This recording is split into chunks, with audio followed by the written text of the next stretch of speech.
Buenos días, hermanos, un gusto de saludarles en esta mañana. Le voy a invitar que incline su rostro y oremos a nuestro Dios para la enseñanza del día de hoy, para preparar nuestros corazones para oír la palabra de Dios en esta mañana.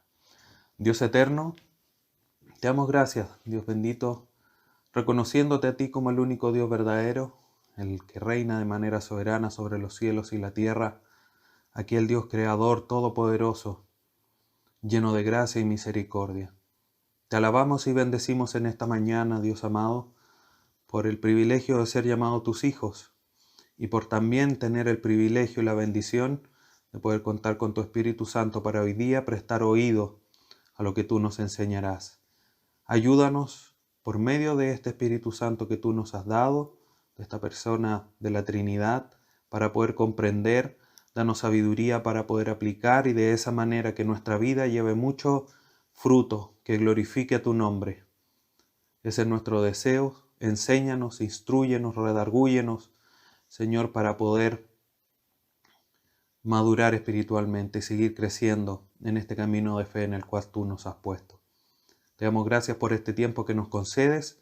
Bendícenos a través de tu palabra como siempre lo has hecho y que todo sea para la gloria y alabanza de tu nombre. Por medio de tu Hijo Jesús te lo pedimos. Amén. Bien, hermanos, hoy día es un día sin lugar a dudas que especial, no solamente por ser domingo y estar conectados para escuchar la voz de Dios, sino que es la última enseñanza de esta serie de la carta a los Efesios titulada Practicando tu identidad en Cristo. Hoy en esta última enseñanza que se titula Una exhortación final, nos vamos un poco a salir de los límites de la carta, por decirlo así, y nos vamos a ir al libro de Apocalipsis, el último libro de nuestras Biblias, al capítulo 2. Y vamos a leer del versículo 1 al 7, que va a ser el texto que vamos a estudiar el día de hoy para poder definir, conocer cuál es esta última exhortación, la exhortación final a la iglesia en Éfeso. Dice la palabra de Dios, Apocalipsis, capítulo 2, versículos del 1 al 7. Dice así: Escribe al ángel de la iglesia en Éfeso, el que tiene las 7 estrellas en su diestra, el que anda en medio de los 7 candeleros de oro, dice esto: Yo conozco tus obras y tu arduo trabajo y paciencia, y que no puedes soportar a los malos y has probado a los que se dicen ser apóstoles y no lo son, y los has hallado mentirosos. Y has sufrido, y has tenido paciencia, y has trabajado arduamente por amor de mi nombre, y no has desmayado. Pero tengo contra ti que has dejado tu primer amor. Recuerda, por tanto, de dónde has caído, y arrepiéntete, y haz las primeras obras. Pues si no, vendré pronto a ti, y quitaré tu candelero de su lugar, si no te hubieres arrepentido. Pero tienes esto, que aborrece las obras de los nicolaitas, las cuales yo también aborrezco. El que tiene oído, oiga lo que el Espíritu dice a las iglesias. Al que venciere, le daré a comer del árbol de la vida, el cual está en medio del paraíso de Dios. Querido hermano, en esta mañana quiero llamar tu atención a través de dos muy breves historias, casi comentarios, para introducirnos al tema del día de hoy. La primera historia o el primer comentario cuenta sobre Napoleón, que una vez que había comenzado a llegar a las puertas de los Alpes en la primera campaña o una de las primeras campañas ahí en Piedmont, se dirigió a sus tropas y les dijo lo siguiente: ganaste batallas sin cañones, pasaste ríos sin puentes, realizaste marchas forzadas sin zapatos, acampadas sin licores fuertes y, a menudo, sin pan. Gracias por tu perseverancia, le decía Napoleón a sus tropas, pero soldados no han hecho nada porque queda mucho por hacer. Napoleón agradecía a sus soldados, a todas sus tropas, por todo el esfuerzo, por su perseverancia. Pero lo que habían avanzado, comparado con lo que quedaba, era nada. Ya vamos a ir viendo las aplicaciones con respecto a esto. La otra historia cuenta de la siguiente manera. Y un personaje dice: una vez escuché a dos niñas que tuvieron una conversación.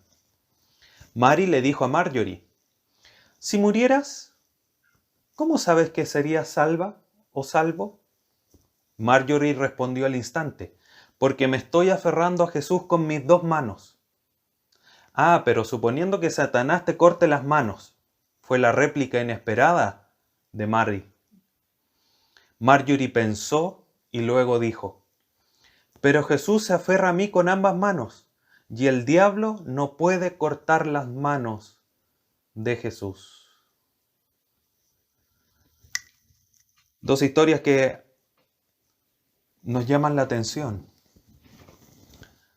y que sin lugar a dudas nos llaman a meditar en la realidad de lo que hoy día estamos viviendo en cuanto a cuánto debemos de perseverar en el camino de fe en el que Dios nos ha puesto, porque es nuestra responsabilidad perseverar en este camino de fe, pero también con la certeza de que este Dios soberano todopoderoso nos sustenta y nada podrá quitarnos de su mano, como dice Juan capítulo 10.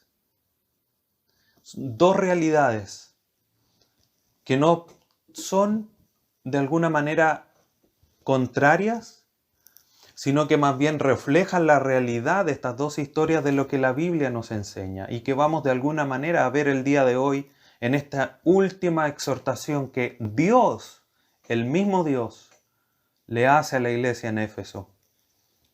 Ya hemos visto nosotros, por medio de Pablo, Dios ha enseñado de una manera profunda, categórica, clara, cuál es la base, el sustento de nuestra identidad, de lo que tenemos en Cristo Jesús, estando en Cristo, a través de todas las bendiciones espirituales que hemos recibido desde los lugares celestiales ahí en Efesios capítulo 1.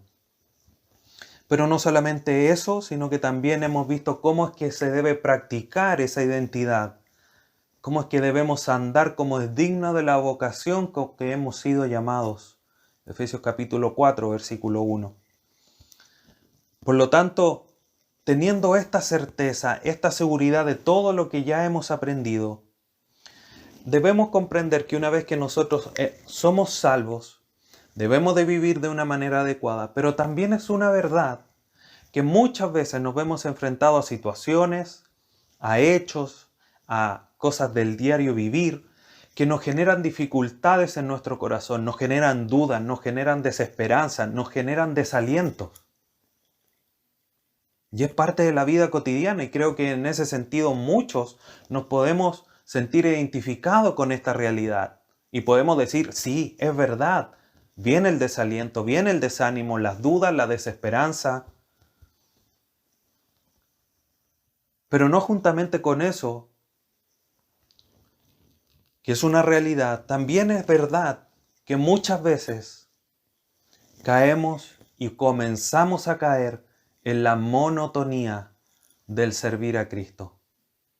Quizás influenciado por estas dudas, estos desánimos, estos desalientos, caemos en la rutina, caemos en hacer las cosas porque hay que hacerlas, porque es lo que tengo que hacer, y convertimos a Jesucristo, a sus mandatos o esta relación íntima, esta identidad que tenemos en Cristo, en esto tengo que hacer y esto no tengo que hacer, en un cúmulo, en una conjunción de reglas para el diario vivir.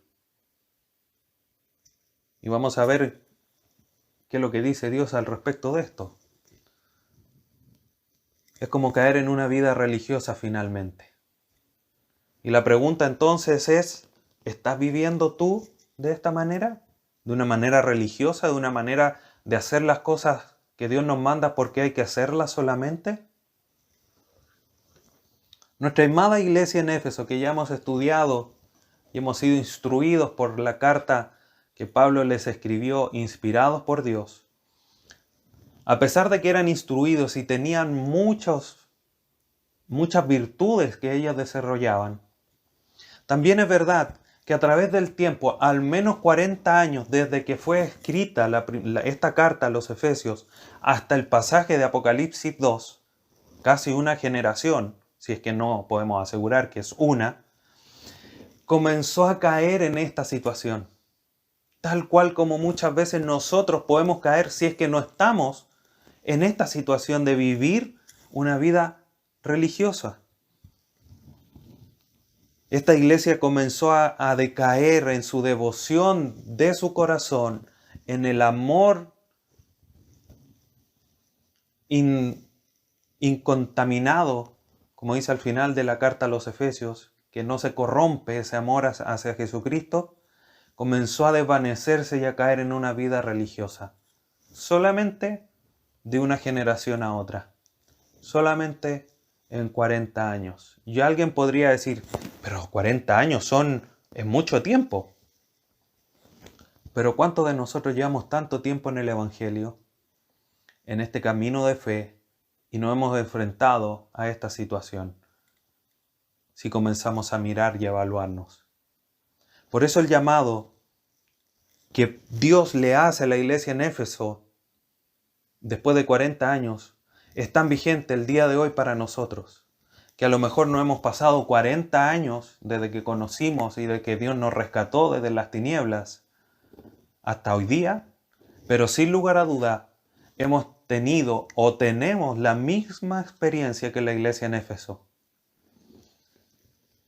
Y Dios a ellos, a la iglesia en Éfeso, los amonestó, y a través de esa amonestación nos amonesta hoy día a nosotros, para que estemos atentos. Por lo tanto, hermanos, hoy día veremos esta advertencia final que Dios le hace a la iglesia en Éfeso para que una vez acabando todo, estemos firmes y podamos gozar de la vida eterna. Vamos a ver la estructura del pasaje del día de hoy, a ver el elogio, la condenación, la exhortación y la promesa que Dios da a la iglesia en Éfeso para que ellos glorifiquen en su vida y para que nosotros hoy día glorifiquemos con nuestra vida práctica a nuestro Dios. El libro de Apocalipsis, hermanos, sin lugar a dudas, y como todos sabemos, es un libro que nos revela, nos enseña lo que es respecto de las cosas finales. Hoy yo quiero poner una atención en la exhortación propia y concreta de lo que Dios le está diciendo a la iglesia en Éfeso.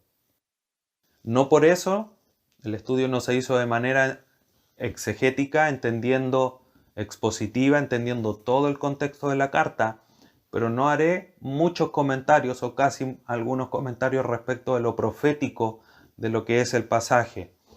Solamente me dedicaré a ver cómo es que afecta la carta a los Efesios que ya hemos estudiado con esta exhortación final que Dios le hace a la iglesia.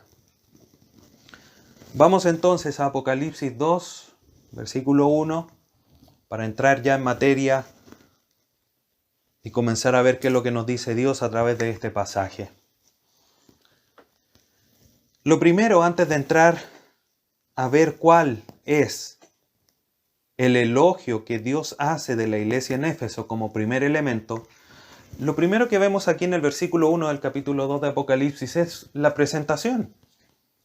Como todas las cartas, como todos los mensajes a las iglesias que vemos de parte de Pablo y de algunos otros apóstoles, a las iglesias siempre hay una presentación inicial. Lo vemos en la carta a los Efesios que ya hemos estudiado y vemos cómo Pablo se presenta al inicio, que ya lo hemos leído ya hace mucho tiempo, pero dice Pablo, apóstol de Jesucristo, por la voluntad de Dios a los santos y fieles, etcétera, etcétera. Dios mismo o Jesucristo mismo es quien se dirige a la iglesia en Éfeso y hace una presentación al inicio de la carta. Y dice, escribe, el versículo 1 de Apocalipsis 2, escribe al ángel de la iglesia en Éfeso. ¿Quién está hablando aquí? Si vemos desde lo anterior, Versículo 17 del capítulo 1 dice: cuando le vi, caí como muerto a sus pies, y él puso su diestra sobre mí, diciéndome: no temas, yo soy el primero y el último, y el que vivo y estuve muerto, mas he aquí vivo por los siglos de los siglos. Amén. Sin lugar a dudas, a pesar de que no dice que es Jesucristo, el texto no dice yo soy Jesús, pero claramente dice yo soy el primero y el último, el que estuve muerto, pero que ahora vivo. Claramente es una proclamación de la vida y la experiencia de nuestro Señor Jesucristo.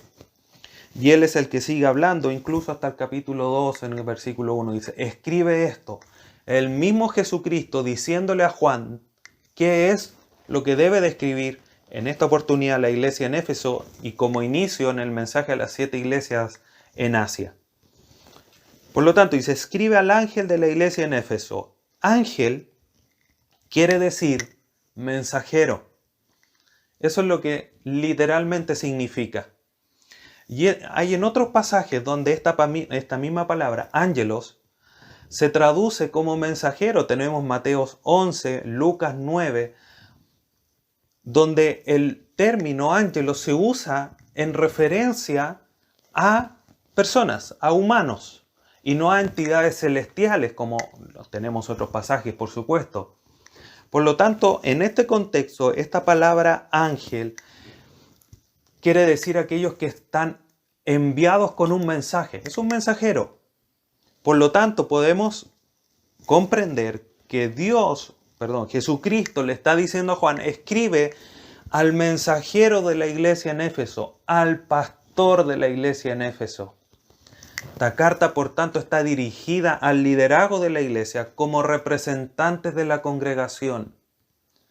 A ellos va el mensaje de elogio que mucho nos gusta escuchar, pero también va el mensaje de condenación, porque son los pastores los que somos responsables tanto de que la iglesia vaya bien, pero también de que la iglesia vaya mal.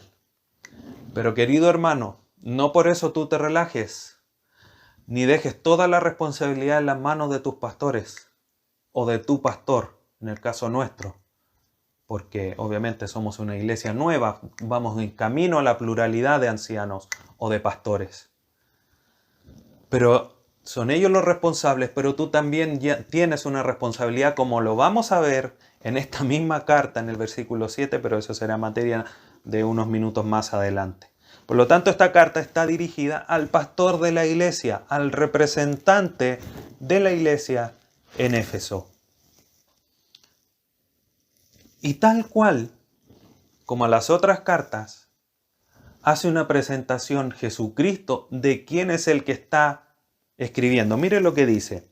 Escribe al ángel de la iglesia en Éfeso: el que tiene las 7 estrellas en su diestra, el que anda en medio de los 7 candeleros de oro, dice esto.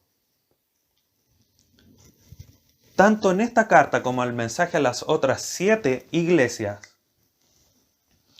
Jesucristo se identifica ya por medio de una revelación que ya le dio a Juan en el capítulo 1. Mire lo que dice capítulo 1 de Apocalipsis, versículos 12 al 16. Lo voy a leer porque creo que es interesante cómo Jesucristo conecta la realidad. Mire, dice Apocalipsis 1:12: y me volví para ver la voz que hablaba conmigo, y vuelto, esto obviamente lo está relatando Juan, vi 7 candeleros de oro, y en medio de los 7 candeleros a uno semejante al Hijo del Hombre, vestido de una ropa que llegaba hasta los pies, y ceñido por el pecho con un cinto de oro. Su cabeza y sus cabellos eran blancos como blanca lana, como nieve, sus ojos como llama de fuego, y sus pies semejantes al bronce bruñido, refulgentes como en un horno, y su voz como estruendo de muchas aguas. Tenía en su diestra 7 estrellas, de su boca salía una espada aguda de 2 filos, y su rostro era como el sol cuando resplandece en su fuerza. Así es como Juan ve a Jesucristo, paseando, moviéndose, andando, caminando en medio de estos candeleros. Ahora, es extraño y nos podríamos preguntar cómo es que podemos entender o a qué se refiere estas 7 estrellas o estos 7 candeleros, ¿qué son lo que representan cada uno de ellos? Y es la misma escritura la que nos dice qué es lo que significa cada uno de estos elementos que está en este relato. Versículo 20 del capítulo 1 dice, el misterio. Juan lo vio, no entendía, y Jesucristo se lo explica. El misterio de las 7 estrellas que has visto en mi diestra y de los 7 candeleros de oro. Las 7 estrellas son los ángeles de las 7 iglesias y los 7 candeleros que has visto son las 7 iglesias.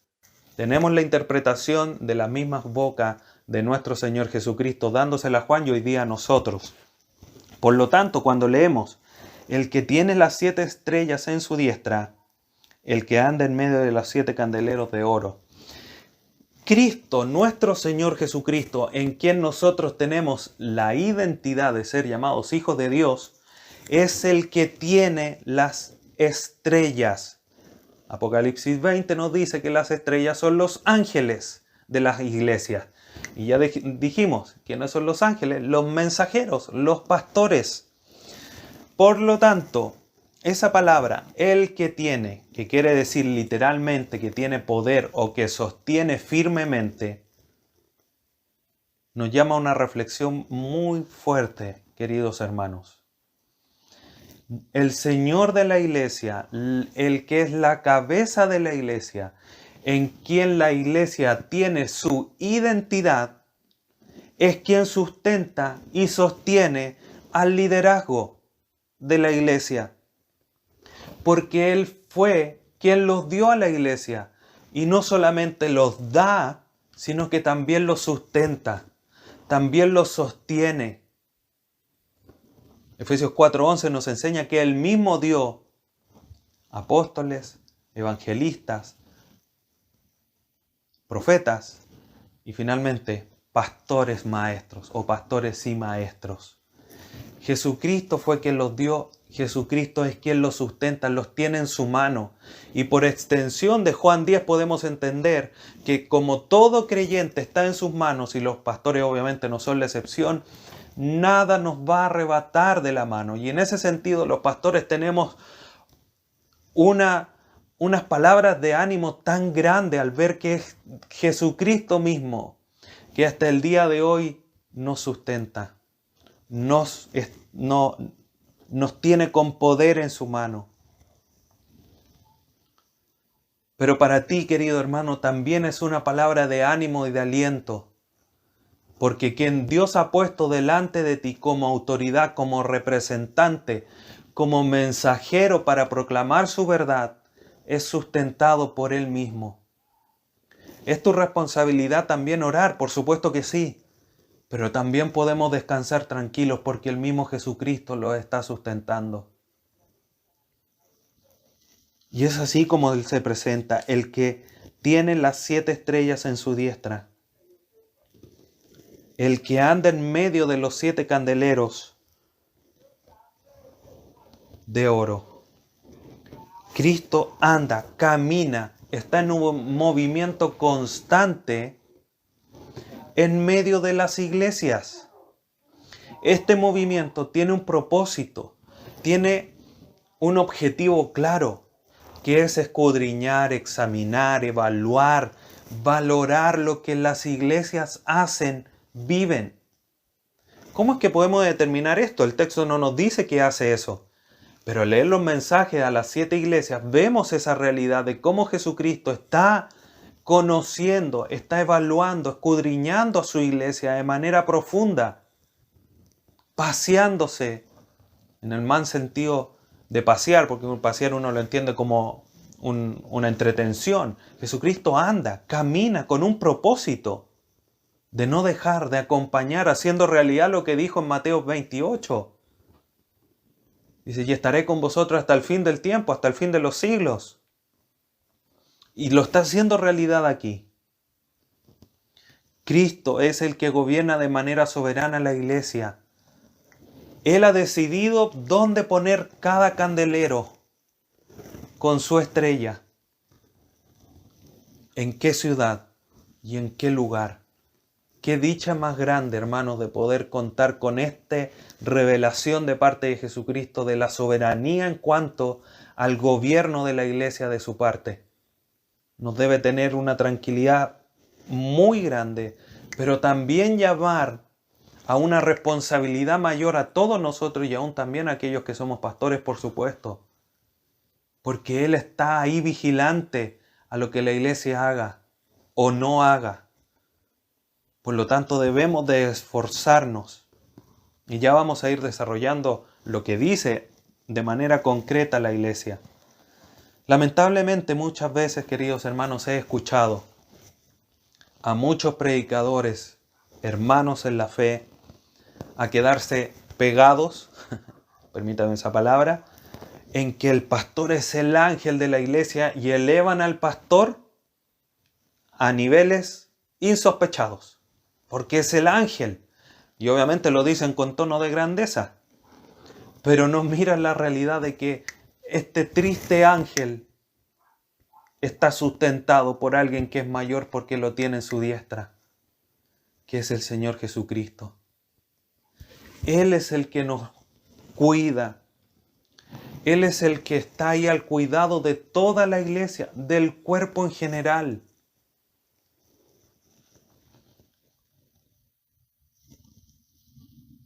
Y esto sin lugar a dudas es un cumplimiento de lo que dice Efesios capítulo 1, versículo 10, de reunir todas las cosas en Cristo en la dispensación del cumplimiento de los tiempos, así las que están en los cielos como los que están en la tierra.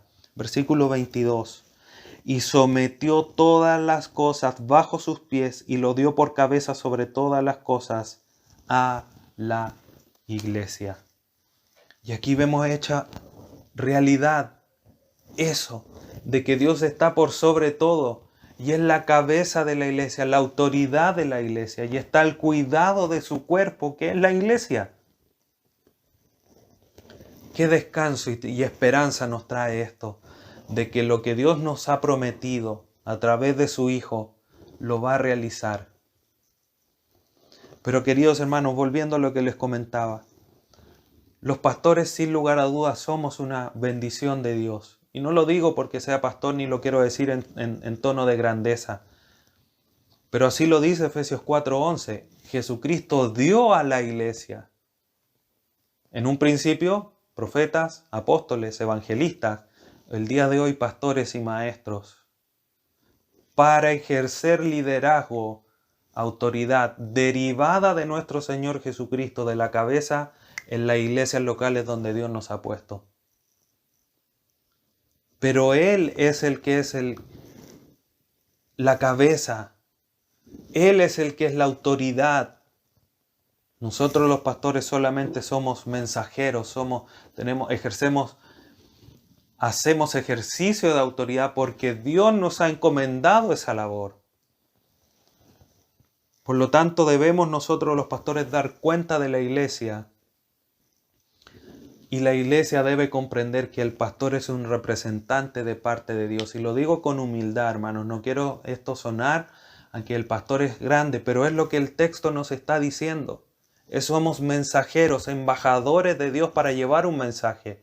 Y eso nos consigna cierto grado de autoridad, derivada de quien nos envía, no porque tengamos nosotros autoridad por nuestras propias cuentas. Cristo es el que está detrás y a Él finalmente el que se le debe obediencia completa y eterna. Por lo tanto, hermanos, esto nos debe sin lugar a duda alentar a amar a nuestro Señor, a permanecer bajo su cuidado y a perseverar en esta esperanza de que Él nos cuida. Los pastores, sin lugar a duda, hay que honrarlos como dicen otros pasajes.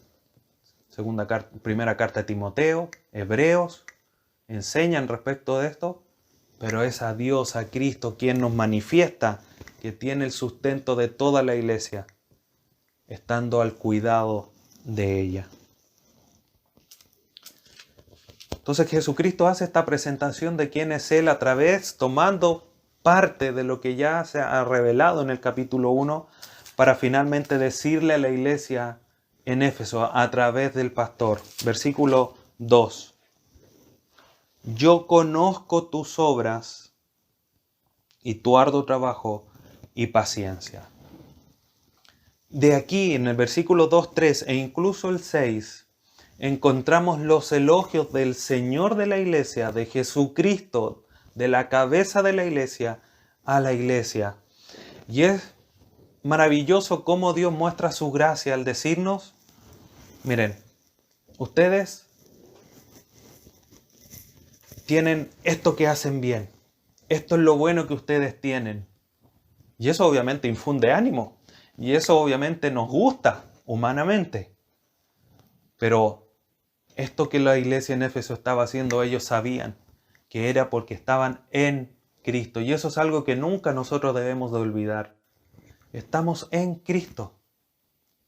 Y estamos haciendo las obras que Dios preparó de antemano para que anduviésemos en ella. Efesios 2:10.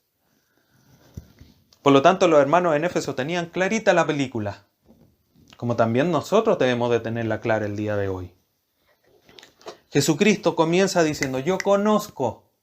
Este conocimiento no es solo tener información, sino que es un conocimiento íntimo y personal que se deriva de la realidad que Jesucristo anda, camina en medio de los 7 candeleros de las 7 iglesias y por obviamente derivación a todas las iglesias que a Él le pertenecen. Por lo tanto, Jesucristo dice, yo los conozco íntimamente, yo estoy familiarizado con ustedes. Estoy al pendiente, le estoy escudriñando a ustedes. Por lo tanto, los conozco profundamente. ¿Qué es lo que conoce Jesucristo de la iglesia? Primero dice, tus obras. Esta palabra hace alusión a los hechos o a la forma de vida, la conducta habitual de la iglesia. Conozco lo que ustedes hacen. Y tu arduo trabajo. No solamente las cosas del diario vivir, las cotidianas, sino que también tu trabajo en torno a lo que es la iglesia, a tus esfuerzos, al trabajo productivo, al que se genera con una ardua carga de trabajo, con un gran esfuerzo. La iglesia en Éfeso era una iglesia que mantenía una identidad en la vida cotidiana y una identidad basada en Jesucristo, profunda y real, en la vida de iglesia.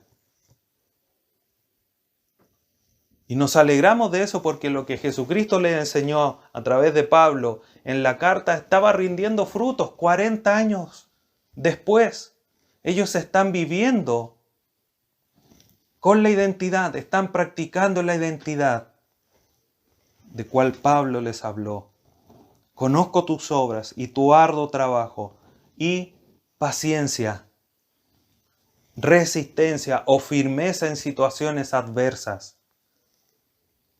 Recordando lo que dice Efesios 6:10, fortaleceos en el Señor y en el poder de su fuerza. Van a venir batallas. Jesucristo ahora le está reconociendo que han estado firmes porque se les enseñó, han practicado lo que se les enseñó.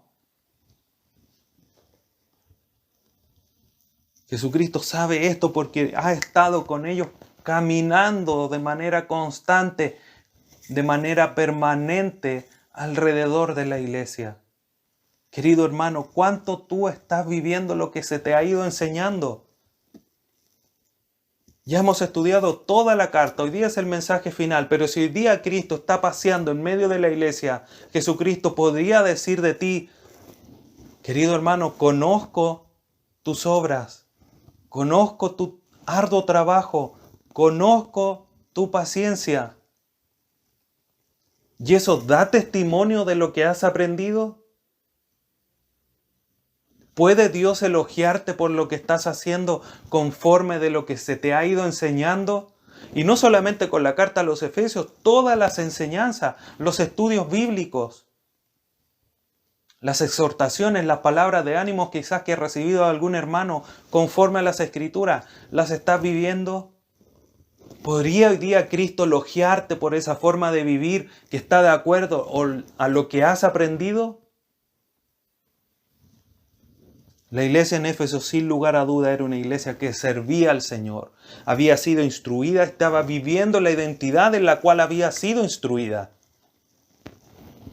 A pesar de que una iglesia le costaba, le era difícil, lo dice el texto, había resistido a situaciones adversas.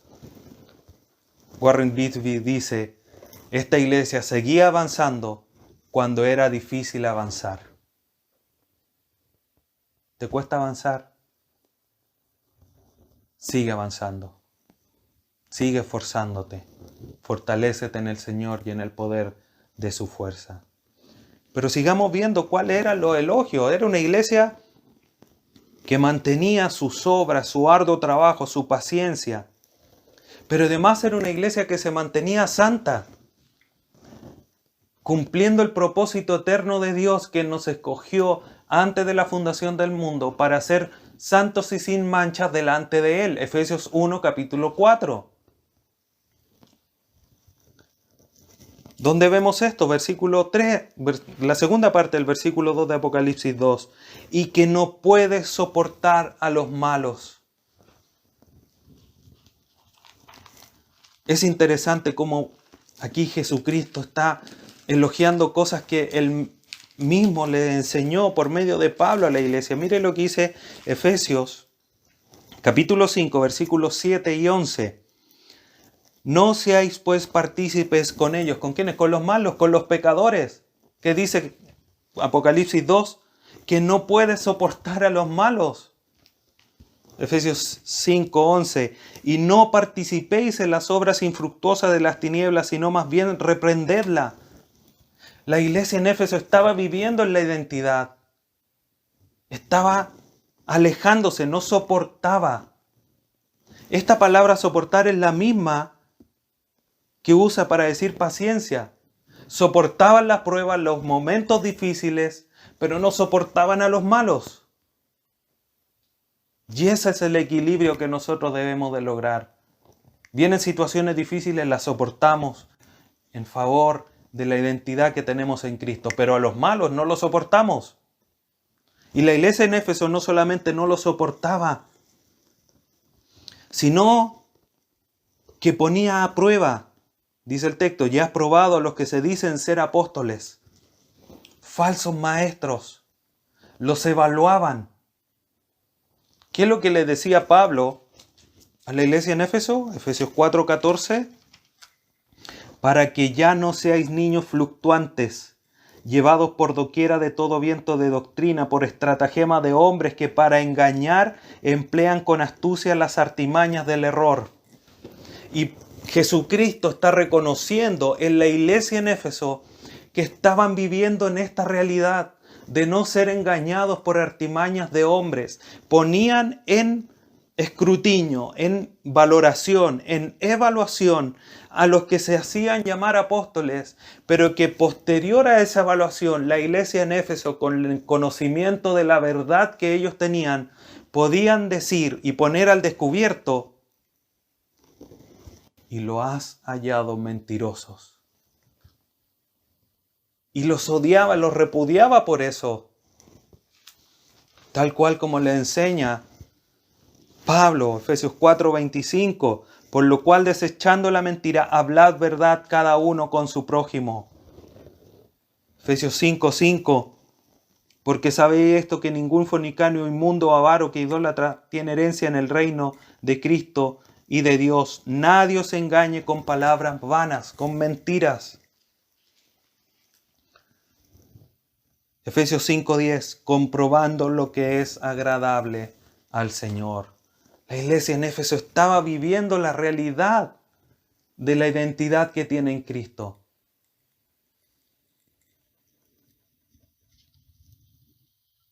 Parte de lo que Dios está llamando, de lo que Dios está elogiando, tiene que ver también con lo que dice el versículo 6. Y permítame que lo sume a este elogio antes de leerlo, o antes del orden que tiene en lo que Juan escribió. Dice el versículo 6, pero tienes esto, que aborrece las obras de los nicolaitas, las cuales yo también aborrezco. Ellos aborrecían, odiaban, sentían un desagrado profundo por las obras de los nicolaitas. Y por supuesto que la pregunta es, ¿y quiénes eran los nicolaitas? Bueno, este grupo era una secta herética que estaba dentro de la iglesia, que se había comprometido con la sociedad pagana, y a través de lo que ellos enseñaban, decían que la libertad espiritual que se tenía en Cristo les permitía practicar la idolatría y la inmoralidad. Chipe libre, por decirlo así. Algunos asocian a este grupo de nicolaitas con lo que pasa en la iglesia en Pérgamo, donde nos habla de que algunos retienen la doctrina de Balaam, que enseñaba a Balac a poner tropiezo ante los hijos de Israel, a comer cosas sacrificadas a los ídolos y a comer fornicación, como dice Apocalipsis 2:14. ¿De dónde viene la palabra nicolaita? Hay dos grandes corrientes. Unas dicen que es con aquel personaje de Antioquía, como dice Hechos 6, lo que sin lugar a duda tendría que ser un gran hecho de apostasía. Pero no hay evidencia. La tradición es que dice que viene de ahí los nicolaitas. Y otros argumentan que tiene que ver más que nada con lo que significa el nombre Nicolás, en el fondo, que es poner en sujeción, o los que sujetan al pueblo.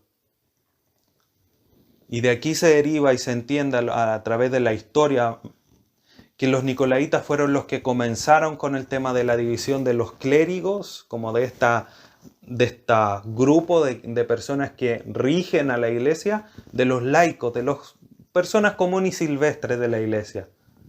Y esto suena mucho a lo que es cómo maneja hoy día la Iglesia Católica. Los clérigos, los sacerdotes y toda esa jerarquía institucional con los laicos, solo las personas. Pero sin lugar a duda, más allá de lo que signifique, los nicolaitas estaban sembrando en la Iglesia de Dios enseñanzas que permitían la idolatría y la moralidad, cosas que no se sujetaban a la identidad que la iglesia tenía en Cristo. Los padres de la iglesia, Ireneo, Tertuliano, Clemente de Alejandría, y por el siglo III, en sus escritos, hablan de un grupo que se hacía conocer como los nicolaitas. Y obviamente se presume que tuvo origen en estos grupos, tanto en la iglesia en Éfeso como en la iglesia en Pérgamo. Por lo tanto, más allá de dónde venga, lo importante es que esta iglesia, este grupo estaba sembrando cosas contrarias a la doctrina que Pablo le había enseñado a la iglesia en Éfeso.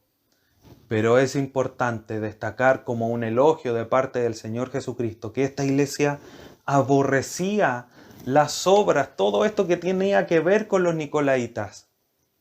Y sin lugar a duda, mostraban una completa sincronía, sintonía, en una completa unión con el corazón de Jesucristo, con el corazón de Dios. Proverbios capítulo 6 dice, versículos 16 al 19, 6 cosas aborrece Jehová y aún 7 abomina su alma: los ojos altivos, la lengua mentirosa, las manos derramadoras de sangre inocente, el corazón que maquina pensamientos inicuos, los pies presurosos para correr al mal, el testigo falso que habla mentiras y el que siembra discordia entre hermanos. Sin lugar a dudas, leyendo esto y lo que comentamos de los nicolaitas, sin lugar a dudas, tienen muchas semejanzas. Y los de Éfeso odiaban, repudiaban, abominaban. Eran abominación delante de los ojos de la iglesia estos nicolaitas. Había una sincronía entre lo que la iglesia veía como pecado a lo que Dios veía como pecado. Tenían la mente de Cristo, se identificaban con Cristo. Sin lugar a dudas que esto, versículo 3 de Apocalipsis 2, hacía sufrir a la iglesia. Y has sufrido, dice el versículo. Y has tenido paciencia y has trabajado arduamente. Jesucristo nuevamente como que refuerza la idea de que ha trabajado, de que ha sufrido, de que ha mantenido su labor, ha mantenido su identidad, viviendo la identidad, practicando la identidad que tienen en Jesucristo, a pesar de las circunstancias difíciles, a pesar que dentro de la iglesia había un grupo que decía, no hagamos esto, hagamos inmoralidad, hagamos idolatría, como lo hace la sociedad pagana, ya lo hemos estudiado, el gran templo de la diosa Diana, con todas las prácticas de hechicería, de idolatría, de inmoralidad sexual. Este grupo de los nicolaitas lo estaba sumando a la iglesia diciendo que sí era permitido. Pero había un remanente que sufría y batallaba y quizás era menospreciado, pero seguían viviendo conforme a la identidad que tenían en Cristo y no de otra manera. Por eso eran pacientes. ¿Por qué lo hacían? Por el nombre de Cristo. Porque consideraban a aquel quien le había dado su identidad. La traducción Reina Valera, y este es un comentario que debo hacer, ha traducido por amor de mi nombre, pero la palabra amor no está en el texto original. Dice simplemente el texto original, dice, ya has sufrido, ya has tenido paciencia, ya has trabajado arduamente por mi nombre y no has desmayado. Es como que dijera, has trabajado arduamente en favor de mí y no has desmayado. Por lo tanto, la traducción, que si bien no es del todo incorrecta, no nos ayuda a comprender lo que viene más adelante. Lo importante aquí es que nosotros debemos comprender, queridos hermanos, que esta iglesia estaba a nuestros ojos con muchos elogios. Podríamos decir, hizo un cheque, está viviendo conforme a la identidad que tienen en Cristo. Y ya voy a volver al tema del amor en su nombre. Y Cristo los está elogiando por todo lo que están haciendo. Porque tenían una pasión, no desmayaban. Ellos en su mente decían, no, tenemos que seguir practicando la identidad que tenemos en Cristo. Es importante que sigamos viviendo de esta manera. La pregunta hasta este momento podría ser, ¿tú estás viviendo, te estás esforzando de esta manera para vivir conforme a la identidad que tienes en Cristo, tal cual como lo hacía la iglesia en Éfeso 40 años después? Nosotros comenzamos esta serie hace aproximadamente un año, quizás un poco más.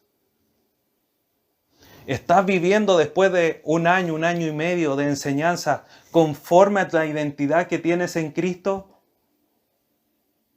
¿O lo has dejado de lado? Si nosotros leemos estos pasajes, versículos 2, 3 y 6, vemos estos elogios, podríamos incluso decir que la iglesia en Éfeso era una iglesia casi perfecta,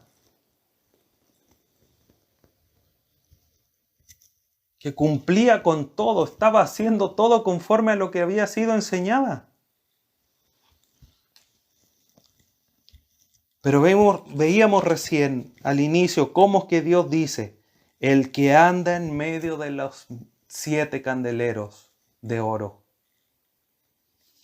escudriñando, poniendo la mirada no solo en lo externo, sino que más importante, en lo interno, en la condición íntima no solamente de la iglesia, sino que de cada miembro de la iglesia. Y es aquí donde viene la condenación, el siguiente punto. Ya hemos visto cuáles eran los elogios, veamos cuál es la condenación que Cristo le hace a la iglesia. No condenación en el sentido de que las manda al infierno, sino que una condenación de su conducta.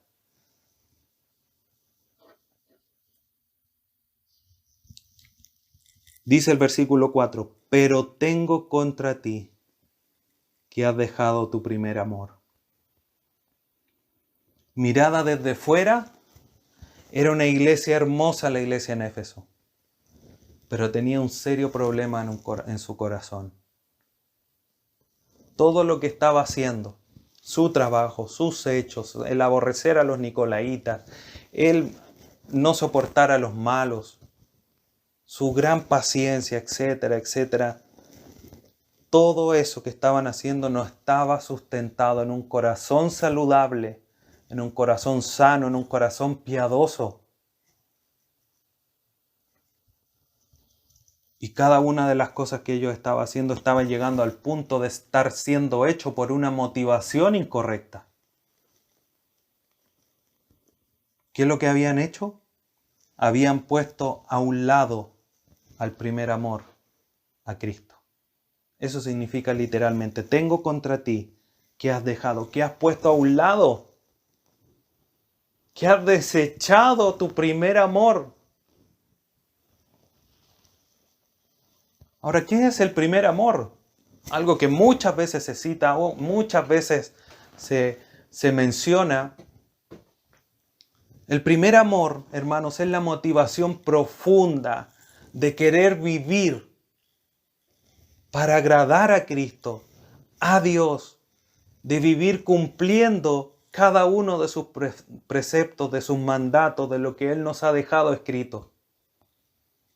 Y esto no solamente por cumplir, no solamente por hacer, sino movidos por un anhelo profundo del corazón de querer complacer a quien nos ha dado la identidad que tenemos. Haciendo realidad lo que Dios nos manda. Mateo 15.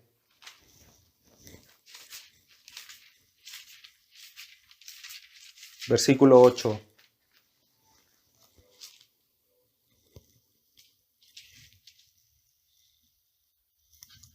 Este pueblo, de labios me honra, mas su corazón está lejos de mí, decía el Señor Jesucristo en este pasaje. La iglesia en Éfeso está haciendo exactamente lo mismo. Está honrando al Señor Jesucristo de los labios para afuera. A pesar de que se les elogia porque está haciendo las cosas como corresponde, están siendo movidos por algo que es incorrecto, que es hacer las cosas por religiosidad, las cosas por un buen hábito, pero no con una intención del corazón. Su corazón estaba lejos, habían puesto de lado el primer amor a Cristo, esa devoción profunda, esa vida piadosa, ese anhelo de poder sacar quizás una sonrisa de parte de Dios. Tal cual como dice nuestro Dios, viendo a Jesucristo bautizarse, dice, este es mi Hijo amado en quien tengo complacencia. Como decía hace un momento, si Cristo viniera y se paseara y pasara por la iglesia desde las Escrituras Santiago y nos evaluara, ¿qué diría de la iglesia? Te elogio, tienes buenos maestros, tienes buenos hermanos, pero tu corazón no está pegado al mío. Tu corazón se ha despegado de mí, me has despreciado y me has puesto a un lado. No, hermanos, que eso no nos suceda. Este primer amor es similar a aquel amor que sucede en la luna de miel. Jeremías capítulo 2 hace ciertamente un llamado similar y que nos ayuda a comprender esta realidad. Jeremías 2, versículo 1 y 2 dice, vino a mí palabra de Jehová diciendo, anda y clama a los oídos de Jerusalén diciendo, así dice Jehová, me he acordado de ti, de la fidelidad de tu juventud, del amor de tu desposorio, entre paréntesis, de tu amor de luna de miel. Cuando andabas en pos de mí en el desierto en tierra no sembrada. Cuando a pesar de que todo era distinto, todo era difícil, todo era cuesta arriba, tú venías en pos de mí, porque eras tal cual como aquel que está enamorado en sus primeros meses, primeras semanas, que corre, no le importa levantarse temprano, no le importa el sacrificio, no le importa si no almuerza, no le importa nada por estar con aquella persona que ama. Y ese es el sentido. Ese amor que comienza en ese desposorio, como dice Jeremías, es un amor que tiene que mantenerse inalterable en el tiempo, como Pablo les dice al final en ese último mensaje en la carta propiamente tal, y que estudiamos la vez pasada, donde decía, la gracia sea con todos los que aman a nuestro Señor Jesucristo, con amor inalterable.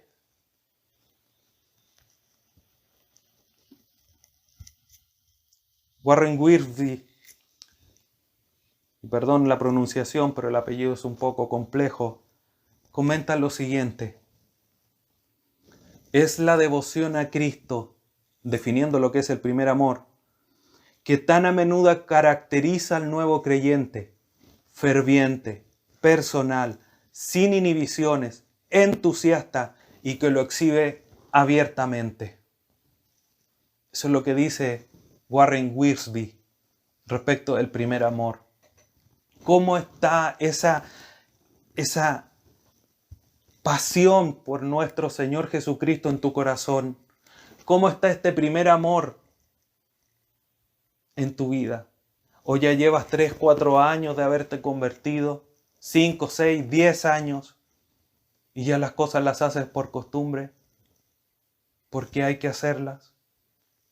Como un buen hábito, compartiendo y siendo felices quizás con tu esposa, con tu polola, compartiendo un almuerzo, quizás tomando la micro, el colectivo, para ir a estar con ella, viajando quizás kilómetros. ¿Y con Cristo? ¿Con Cristo haces lo mismo? ¿Porque hay que hacerlo? ¿Porque es sano? ¿Porque es bonito? ¿Porque es lo que hay que hacer? ¿O se enciende en ti en una llama de pasión y deseo por querer estar con el Señor? Vemos en los elogios, queridos hermanos, obras que Dios elogia, pero no se menciona la fe. Se menciona el esfuerzo, el trabajo arduo, pero no se menciona el amor. Y por eso hacía la explicación de que la traducción no nos ayudaba a comprender en lo profundo de que tengo contra ti que has dejado tu primer amor. Porque en el versículo 3 cuando dice, arduamente, por amor de mi nombre, es como dije, pero si lo está diciendo que lo está haciendo por amor y después le critica el amor. En el texto griego no sale eso. Y por eso lo mencionaba. Pablo, de alguna manera, si leemos versículos 3 y 4 de corrido, dice, ya has sufrido y has tenido paciencia y has trabajado arduamente en favor de mí y no has desmayado. Pero tengo contra ti que has dejado tu primer amor. Y eso sí tiene sentido. Y por eso hacía esa explicación. Hay esfuerzo, hay trabajo arduo, pero no hay amor de la iglesia por Cristo. Se menciona la paciencia, pero nada de esperanza. La iglesia en Éfeso se había vuelto una iglesia que sin lugar a duda era íntegra en la práctica y que tenía el suficiente conocimiento para evaluar a los falsos profetas y hallar los mentirosos, pero había perdido de vista el punto central de lo espiritual. Había perdido de vista lo importante que es lo espiritual, lo que nace del corazón. Se había vuelto una iglesia mecánica, no una iglesia con sentido, haciendo las cosas por hacerlas y no con un sentido de identidad. José Grau comenta lo siguiente, y es una cita un poco extensa, pero permítame usted leerla. Dice José Grau, la rutina cede la espontaneidad. Los conceptos tópicos, frases, suplanta a Cristo mismo.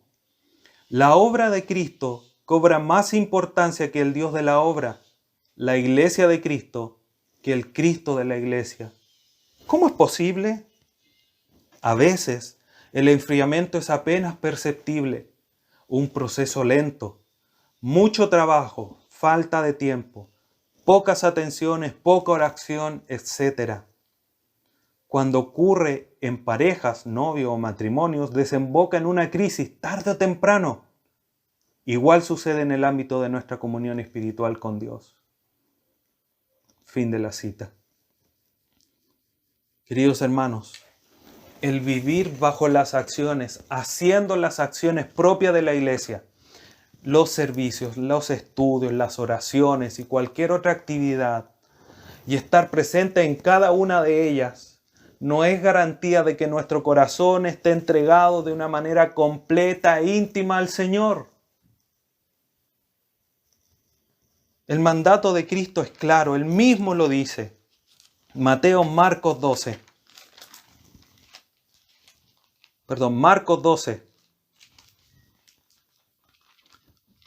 Marcos capítulo 12, versículo 30. Dice el Señor Jesucristo, hablando del gran mandamiento: y amarás al Señor tu Dios con todo tu corazón y con toda tu alma y con toda tu mente y con todas tus fuerzas. Este es el principal mandamiento. La iglesia en Éfeso no estaba obedeciendo este principal mandamiento. Estaba haciendo las cosas por hacerlas y había dejado de lado el primer amor, ese amor ferviente, personal, íntimo, que consumía el corazón.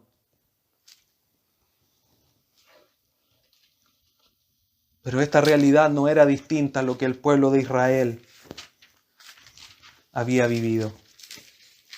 Oseas, capítulo 6, es lo que Dios está demandando del pueblo. Dios podía pedir sacrificios y holocaustos, por supuesto, sí, la ley lo demandaba. Pero Cristo, Dios, Jehová, quería a través de esas leyes que Él había establecido guiar a su pueblo a una entrega del corazón de ellos a Jehová. Por eso les dice: porque misericordia quiero y no sacrificio, y conocimiento de Dios más que holocausto. No porque no tuvieran que hacer sacrificios y porque no tuvieran que hacer holocaustos, sino que Él quería que esos lo hicieran bajo el sustento o en la base de un corazón misericordioso, un corazón que tenga conocimiento de ellos. De la misma manera, Jesucristo mismo le está diciendo a la iglesia en Éfeso, y hoy día a nosotros, y hoy día a ti: quiero que me sirvas, quiero que estés en la iglesia, que te conectes a los servicios, que estés en el servicio de oración, pero con un corazón entregado, con un corazón que me ame, que arda por mí. Un corazón que no sea un corazón frío, endurecido, sino un corazón sensible, un corazón, como le dice Pablo a Timoteo: enciende la llama del don que Dios te dio a través de la imposición de mis manos. Hoy día, pero por medio de ese mismo ejemplo podríamos decir: iglesia, desde las Escrituras, Santiago, enciende la llama de lo espiritual en tu vida y no sirvas por ritos, no sirvas por religiosidad, no sirvas de manera mecánica, sino que enciende la llama del amor de Dios en tu vida. Y entrega tu corazón, tu mente, tus fuerzas, todo tu ser al servicio de aquel que te da la identidad que tienes el día de hoy.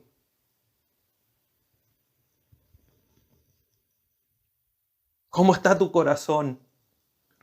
¿Está entregado de esa manera? Iván Barchuk, y permítanme esta cita también un poco extensa, dice lo siguiente: muchas personas asombradas pensarían que este no es un pecado tan grande, haciendo alusión al perder el primer amor. Pero el enfriamiento del amor significa traición.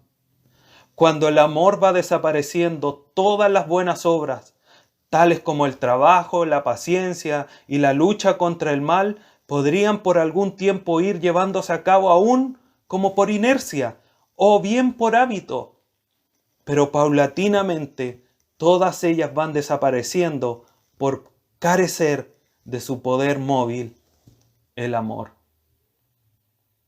La iglesia estaba por fuera hermosa, por dentro era una calamidad. Pero Dios no solamente les presenta el problema, sino que también los exhorta, les da la solución con esa gracia tan maravillosa que sin lugar a dudas caracteriza a nuestro Dios. Jesucristo les dice, versículo 5, recuerda por tanto, o sea, en razón de que tengo esto contra ti, de que has perdido, que has dejado mi primer amor al lado, en razón de eso tienes que hacer 3 cosas. 3 mandatos, 3 imperativos que se ven en este versículo que Jesucristo con urgencia está demandando para que puedan restablecer, restaurar el motivo principal de la vida del creyente, para tener una motivación correcta, para hacer las cosas como corresponde. ¿Cuáles son? Primero, recordar, dice el versículo 5, recuerda por tanto de dónde has caído.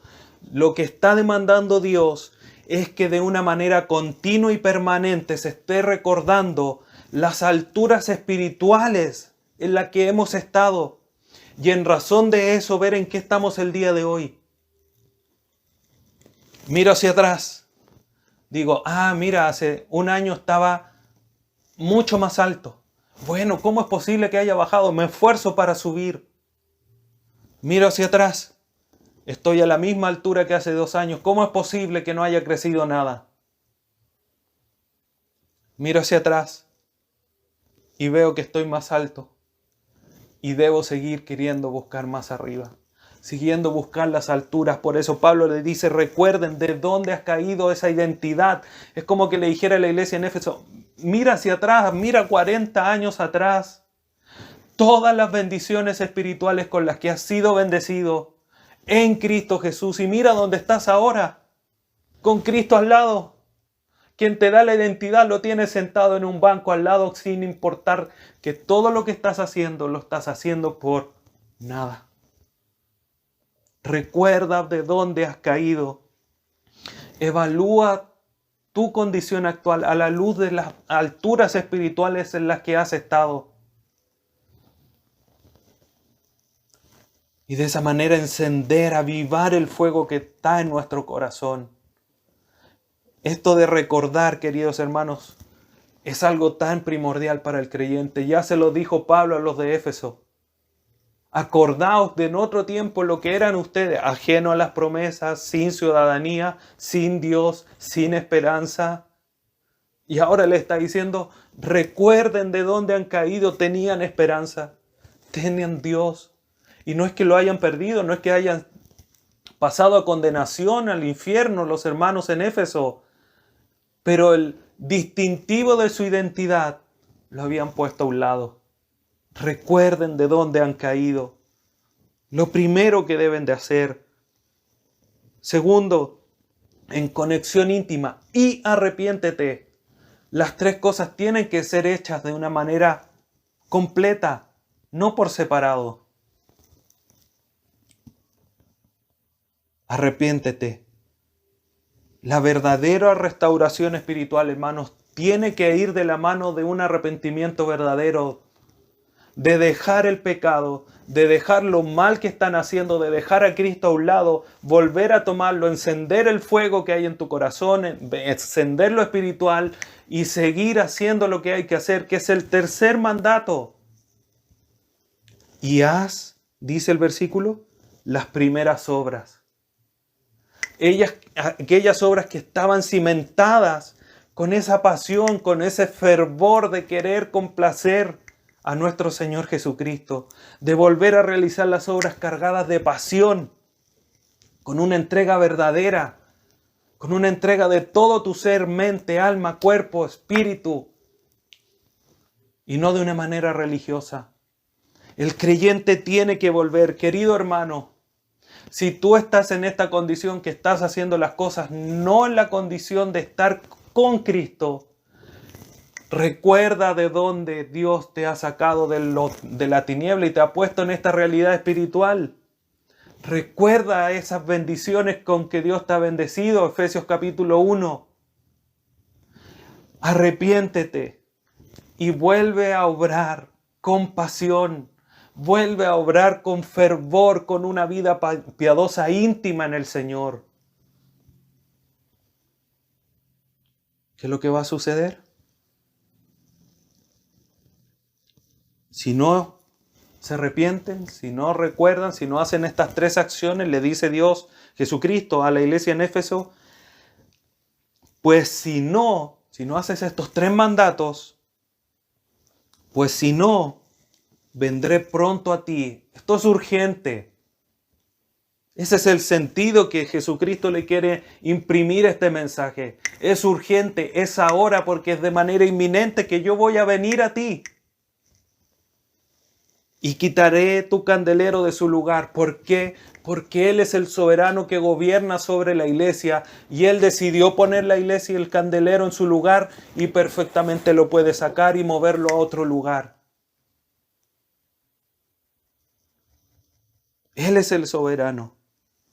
Si no tuvieres arrepentido. Hermano, cuánta gracia hay en estas palabras. Cuánta gracia hay de parte de Jesucristo en la iglesia en Éfeso y hoy día la iglesia desde las Escrituras, Santiago. Hermano, si tú estás viviendo una vida religiosa, una vida apartada de la pasión por Jesucristo, arrepiéntete. Arrepiéntete y vuelve a hacer las primeras obras.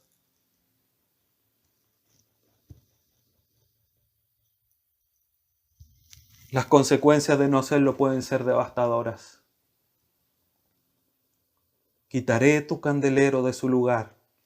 Lo podríamos parafrasear de la siguiente manera. Pastor, pues el mensaje es a la iglesia, al mensajero, al encargado de la iglesia, al pastor. Podríamos decir, pastor, si no recuerdan, si no se arrepienten, si no obran como al inicio, su iglesia será quitada de la ciudad. No, hermanos. Te exhorto en el nombre del Señor que si tú estás obrando de esta manera, arrepiéntete por amor de Jesucristo. No porque una iglesia X vaya a desaparecer o no, sino que por amor a Jesucristo. Por la identidad que Él te ha dado. Porque Dios no ha escatimado ni a su propio Hijo. ¿No te dará a Él todas las otras cosas, como dice Romanos 8? ¿Te falta fuerza? ¿Te falta sabiduría? ¿Te falta entrega? ¿Te falta pasión? ¿Se la has pedido al Señor? ¿Que dio a su Hijo? ¿Tú crees que no te va a dar eso tan sencillo que es sabiduría, que es pasión, que es fervor por Él? ¿Cuánto estás? Cuando uno está con frío, prende la estufita. Cuando estamos en el sur, en una cabaña o de vacaciones, encendemos ahí los tronquitos para poder encendernos y lo avivamos y lo prendemos, que se prenda luego para que arde ese fuego, nos caliente. Hermano, si tú estás frío, si tú estás viviendo una vida religiosa, enciende el fuego de tu corazón espiritual. Avívalo. Sóplalo con lectura de la palabra. Sopla ese fuego a través de la oración. Recuerda de dónde has caído. Arrepiéntete y vuelve a obrar como al inicio. Y Dios muestra su gracia. Muestra que no se ha olvidado de los elogios. Por eso está el versículo 6 entre medios que ya lo hemos estudiado.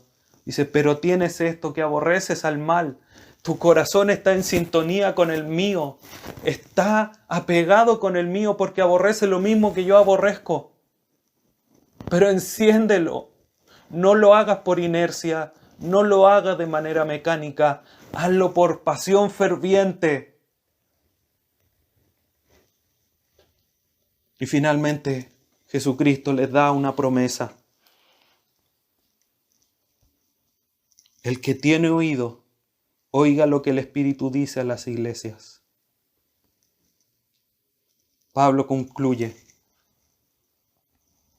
Jesucristo concluye en un mensaje general que ha dado al pastor, pero en un llamado final.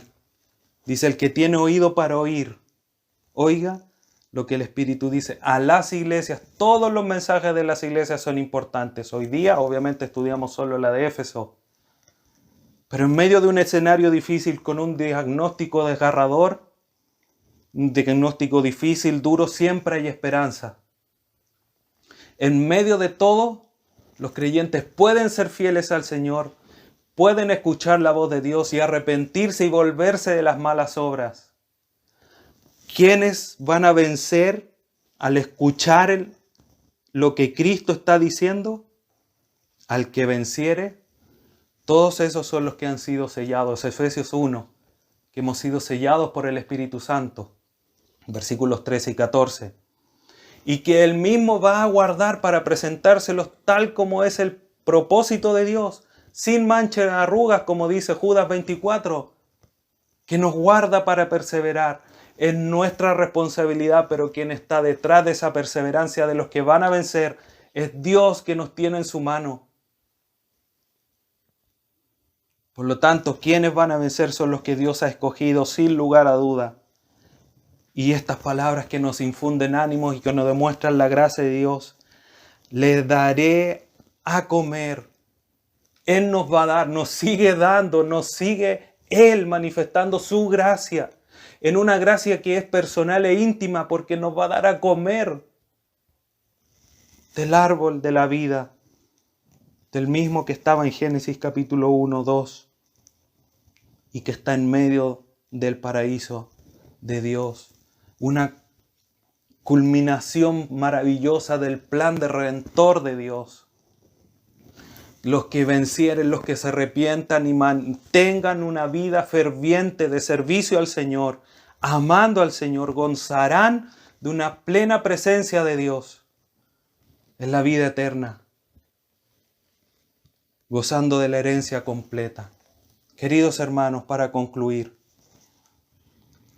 los hallazgos arqueológicos nos enseñan que la iglesia de Éfeso al parecer no se arrepintió, porque la ciudad se convirtió en ruinas y ni una luz quedó en ella. Fue una iglesia descuidada de su amor por Cristo, a quien que les dio la identidad. La pregunta es para el día de hoy, y que quiero que tú medites en esta mañana. ¿Cuál sería el diagnóstico divino para nosotros hoy? O si te presentaras a Dios y Él te examinara, como si fueses al médico, ¿cómo diagnosticaría tu corazón? Queridos hermanos, Dios muestra su gran y maravillosa gracia, así como a la iglesia en Éfeso, mostrándole este mensaje de advertencia final, esta exhortación final. Hoy día la exhortación es para nosotros. Si bien hemos hecho cosas y hemos perseverado, como el ejemplo de Napoleón, debemos seguir adelante perseverando con la misma motivación, pero también con la seguridad de aquella niña que decía: pero Dios me sujeta con sus dos manos y Satanás no se las va a cortar. Nosotros estamos en las manos de nuestro Dios y nada nos va a arrebatar de su mano. Por eso debemos batallar con certeza, con seguridad, con confianza, con convicción de lo que viene al futuro es cierto, y que lo que vayamos a sufrir ahora no es absolutamente comparable con el gozo que vamos a tener en la eternidad. Debemos examinarnos, hermanos. Examínate día a día, como le dice Pablo a los Corintios en la segunda carta en el capítulo 13. Examínense si están en la fe. Hoy día el llamado para ti, a la luz de tu identidad con Cristo, es examinarte si estás obrando en amor, en primer amor, en amor ferviente, aquel que te ha dado su identidad. Espero, hermano, que podamos día tras día vivir conforme a la identidad que tenemos en Cristo Jesús. En la identidad que Él nos ha dado a través de todas las bendiciones espirituales que tenemos en Él. Oremos. Padre bendito, te agradecemos en esta hora. Oh Dios bendito, maravilloso, eterno, todopoderoso, el alfa y el omega, el principio y el fin. Todopoderoso, bondadoso, lleno de misericordia, pero también que juzga, que no tiene por inocente al culpable. Tú eres digno de toda honra y de toda gloria, el que reina por los siglos. Te alabamos y bendecimos, porque tú sin lugar a duda nos has dado en tu gracia esta identidad de ser llamados tus hijos, la identidad de Cristo. Y tú sigues trabajando en nosotros para que podamos llegar a ser semejantes a tu Hijo Jesucristo. Ayúdanos, Señor, siempre a recordar siempre todo lo que tú has hecho, porque tú conoces todo y sabes perfectamente por dónde pasaremos. Incluso si vamos a desanimarnos, incluso vamos a dejar el primer amor. Por eso esa advertencia tan maravillosa el día de hoy. Dirígenos, Dios amado, para poder examinarnos día tras día y poder amarte con mente, corazón, alma, cuerpo, con todas nuestras fuerzas, con un amor entrañable, con un amor que no tranza nada, con un amor que no cambia, con un amor inalterable. Ayúdanos, Señor, para permanecer fieles, para perseverar en este amor inalterable, porque no es por nosotros. Y ayúdanos siempre a fortalecernos en ti y en el poder de tu fuerza, para siempre estar firmes en esta batalla que nos toca lidiar, hasta cuando estemos gozando ahí en el paraíso, comiendo de este árbol de la vida, de cual nuestro Señor Jesucristo nos dará. Gracias te damos, Dios eterno, por exhortarnos quizás de manera dura, pero necesaria para seguir madurando en nuestra vida espiritual. Te bendecimos, enaltecemos y alabamos tu nombre a través de tu Hijo, nuestro gran y buen Salvador. Amén.